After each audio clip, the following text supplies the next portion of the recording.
ठाण्यात दाखल झालेल्या राज ठाकरेंचं श्रीकांत शिंदेंकडून स्वागत, शाल घालत आणि पुष्पगुच्छ देत केलं स्वागत। राज ठाकरेंची थोड्याच वेळात ठाण्यामध्ये सभा, महायुतीचे उमेदवार नरेश मस्के आणि डॉक्टर श्रीकांत शिंदेंसाठी खारेगाव परिसरात घेणार सभा।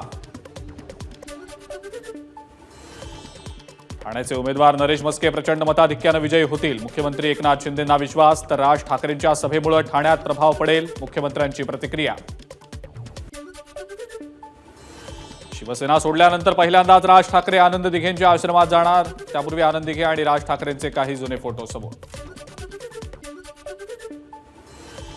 पंकजांचा पराभव करा असं मी म्हणालेलो नाही, उलट जातीयवादी विधानं पंकजाच करतायत, ओबीसींनी एक होण्याची गरज आहे असं पंकजा म्हणतात, मनोज जरांगेंचं वक्तव्य। माझ्यावरील हल्ल्यामागे कटामागे कोण होतं हे सरकारनं जाहीरपणे सांगावं, मग मी नाव घेणं बंद करेन, मनोज जरांगेंचं वक्तव्य। देशामध्ये भाजप विरुद्ध जनता अशी लढाई, प्रकाश आंबेडकरांची टीका, तर भाजप आणि मित्रपक्षांच्या 230 पेक्षा जास्त जागा निवडून येणार नसल्याचाही केला दावा। यापुढे मी निवडणूक लढणार नाही, एकनाथ खडसेंचं मोठं विधान। गिरीश महाजन आणि एकनाथ खडसेंनी एकत्र काम करणं चांगलं, महाजन खडसेंनी विरोधात काम करणं नव्या पिढीसाठी घातक, रक्षा खडसेंचं वक्तव्य। सुनेच्या जबाबदारीमुळे एकनाथ खडसेंनी भाजपात जाण्याचा निर्णय घेतला असावा, एकनाथ खडसेंच्या भाजप प्रवेशाबाबत रोहिणी खडसेंचं वक्तव्य। आपण मात्र शरद पवारांच्याच नेतृत्वात विधानसभा लढवणार, रोहिणी खडसेंची माहिती। उद्धव ठाकरेंच्या सडेतोड मुलाखतीच्या दुसऱ्या भागाचा टीझर लॉन्च, उद्या सकाळी 8:30 वाजता मुलाखतीचं प्रक्षेपण। याद राखा, मोदी मला संपवू शकत नाहीत, सामनाला दिलेल्या मुलाखतीत उद्धव ठाकरेंचं वक्तव्य। मी मुख्यमंत्री असेपर्यंत महाराष्ट्रातून प्रकल्प गुजरातला नेण्याची हिंमत त्यांच्यात नव्हती, पण नवीन सरकार स्थापन झालं त्या सरकारच्या कार्यकाळात अनेक मोठे प्रकल्प महाराष्ट्राबाहेर गेले, उद्धव ठाकरेंकडून समाचार। नवनीत राणा 15 सेकंदांच्या वक्तव्यावर आजही कायम, सनातन विचारधारेच्या लोकांना केवळ 15 सेकंदच खूप आहेत, ओवेसींना लगावला टोला। उज्ज्वल निकम यांच्या प्रचारासाठी उत्तराखंडचे मुख्यमंत्री पुष्कर सिंग धामी मुंबईत दाखल, विलेपार्ल्यात राहणाऱ्या उत्तराखंडच्या नागरिकांशी साधला संवाद।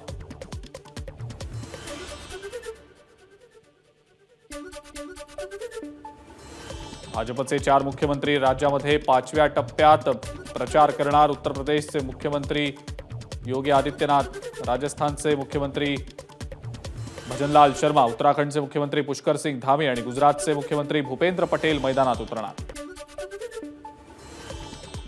प्रकाश आंबेडकरांचा बोईसर ते बोरिवली लोकल प्रवास, सोनल गोंडाणेंच्या प्रचारासाठी प्रकाश आंबेडकरांनी ट्रेननं गाठलं बोरिवली।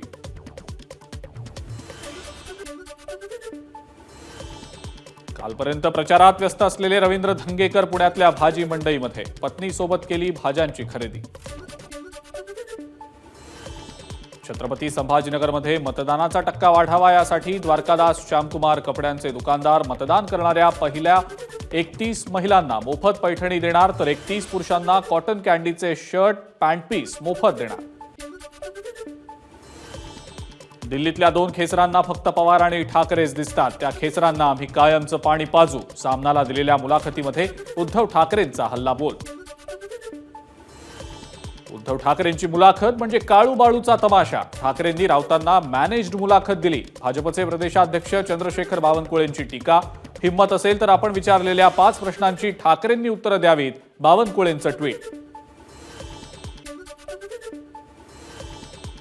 उद्धव ठाकरेंना 1999 मध्येच मुख्यमंत्री व्हायचं होतं, म्हणून त्यांनी अपक्ष आमदारांच्या मागण्यांकडे दुर्लक्ष केलं, उपमुख्यमंत्री देवेंद्र फडणवीस यांचा दावा। भाजपला सोडून उद्धव ठाकरे काँग्रेस आणि राष्ट्रवादी काँग्रेस सोबत जातील असं आम्हाला कधीच वाटलं नव्हतं, उपमुख्यमंत्री देवेंद्र फडणवीस यांचं वक्तव्य। उद्धव ठाकरे गटानं बापाशी आणि विचारांची गद्दारी का केली यांचा उल्लेख त्यांनी मुलाखतीत काही केलेला नाही, संजय शिरसाट यांचा टीका करत सवाल। नाशिक जिल्ह्यामध्ये राज्य सरकारनं 800 कोटींचा घोटाळा केला, संजय राऊतांचा आरोप, यात मुख्यमंत्री, नगरविकास खातं, स्थानिक नेतेही सहभागी, राऊतांचं वक्तव्य। एकनाथ शिंदेंनी धनुष्यबाण चोरला, त्यामुळे आता लोक त्यांना मतदान करणार नाहीत. डॅमेज कंट्रोलसाठी त्यांच्याकडे काहीही नाही. संजय राऊतांचा मुख्यमंत्र्यांना टोला.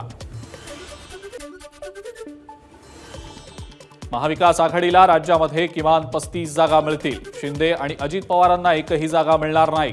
संजय राऊतांचा दावा.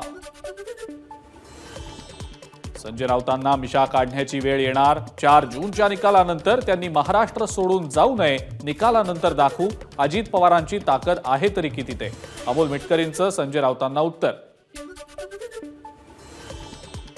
4 जूनला तुम्ही जनतेकडून लाथाडले जाल. चित्रा वाघ यांची संजय राऊतांवर टीका. तर फडणवीस खणखणीत असली नाणं, तुम्ही मात्र नकली खोटे शिक्के असल्याचीही केली टीका.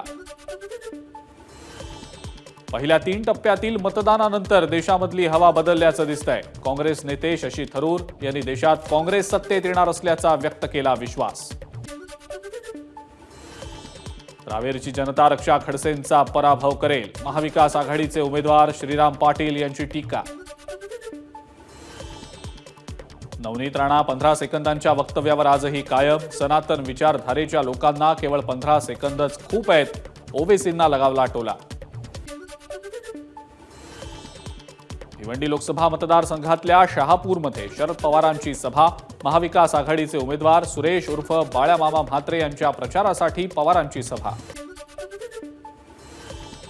कृषी मंत्री असताना शरद पवारांनी ठाणे जिल्ह्यासाठी काय केलं? भिवंडीचे उमेदवार आणि केंद्रीय मंत्री कपिल पाटील यांचा शरद पवारांना सवाल. धुळ्यामध्ये महाविकास आघाडीच्या उमेदवार शोभा बच्छाव यांच्या प्रचारासाठी काँग्रेस अध्यक्ष मल्लिकार्जुन खरगे यांची सभा. शिंदखेडा इथं सभेचं आयोजन. उद्या होणाऱ्या 4थ्या टप्प्यातल्या मतदानाची तयारी आता अंतिम टप्प्यात. सर्व मतदान केंद्रांबाहेर कडक पोलीस बंदोबस्त तैनात.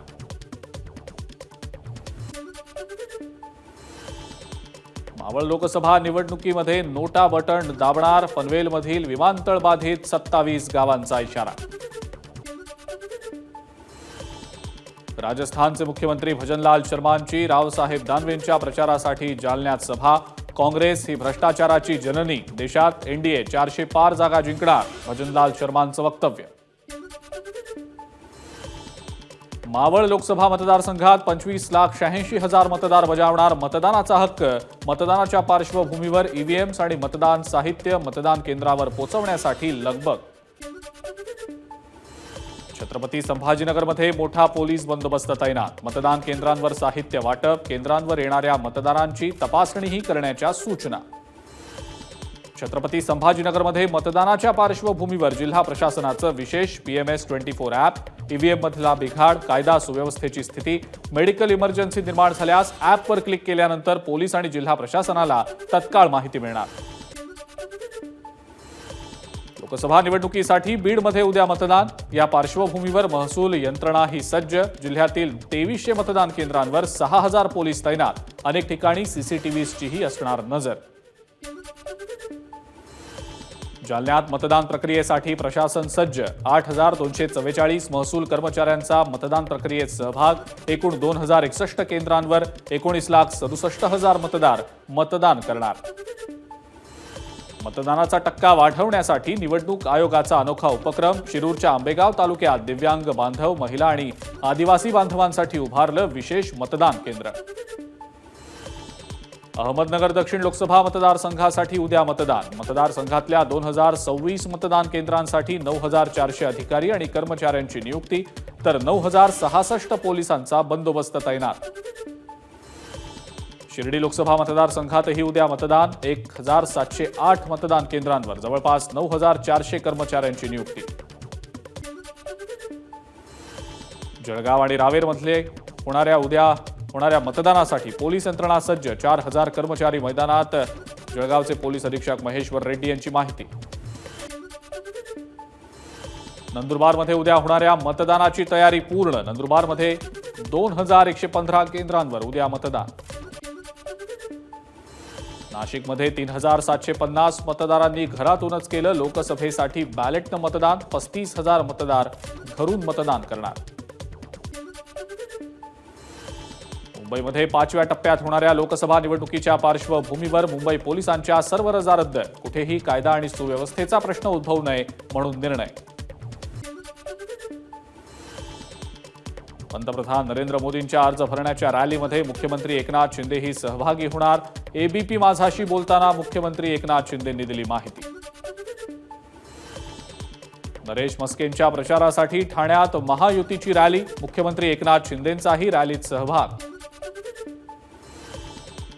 धनगर समाजाचे नेते आणि आमदार गोपीचंद पडळकरांनी मंत्री छगन भुजबळांची घेतली भेट. नाशिकच्या भुजबळ फार्मवर भुजबळांसोबत केली चर्चा.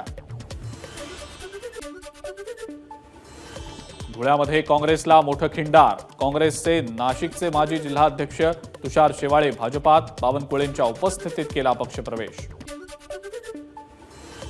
मुंबईच्या घाटकोपर परिसरात ईशान्य मुंबईचे महायुतीचे उमेदवार मिहीर कोटेचा यांची प्रचार रॅली, तर मतदारसंघातील मुस्लिम बहुल मानखुर्दचं नामकरण छत्रपती शिवाजी महाराज नगर करणार, कोटेचा यांची घोषणा. नाशिकचे महायुतीचे उमेदवार हेमंत गोडसेंसाठी मुख्यमंत्री स्वतः मैदानात, मुख्यमंत्र्यांचा अनेक संघटनांसोबत संवाद. नाशिकच्या मनोहर गार्डन लॉन्समध्ये मुख्यमंत्री घेतायत बैठका. मुख्यमंत्र्यांशी झालेल्या चर्चेनंतर सिन्नरचे अजित पवार गटातले आमदार माणिकराव कोकाटेंची नाराजी दूर, कार्यकर्त्यांशी चर्चा केल्यानंतर हेमंत गोडसेंच्या प्रचारात कोकाटेंचा सहभाग. दक्षिण मध्य मुंबई मतदारसंघाचे महायुतीचे उमेदवार राहुल शेवाळेंचा माटुंग्याच्या 5 गार्डनमध्ये प्रचार, मॉर्निंग वॉक करत नागरिकांशी साधला संवाद. नवी मुंबईमध्ये महायुतीकडून मिसळ पे चर्चाचं आयोजन, रविवारचा प्रचार करून कार्यकर्त्यांनी मिसळीवर मारला ताव. अवकाळी पावसामुळे पोलादपूर तालुक्यातल्या शेतकऱ्यांचं मोठं नुकसान, बागेतील हजारो आंबे गळून पडले. शेतकऱ्यांकडून शासनाच्या मदतीची अपेक्षा व्यक्त. धाराशिव जिल्ह्यात वादळी वाऱ्यासह अवकाळी पावसाची हजेरी, उकाड्यापासून हैराण नागरिकांना दिलासा, मात्र आंबा बागांचं मोठं नुकसान. एबीपी माझा, उघडा डोळे बघा नीट.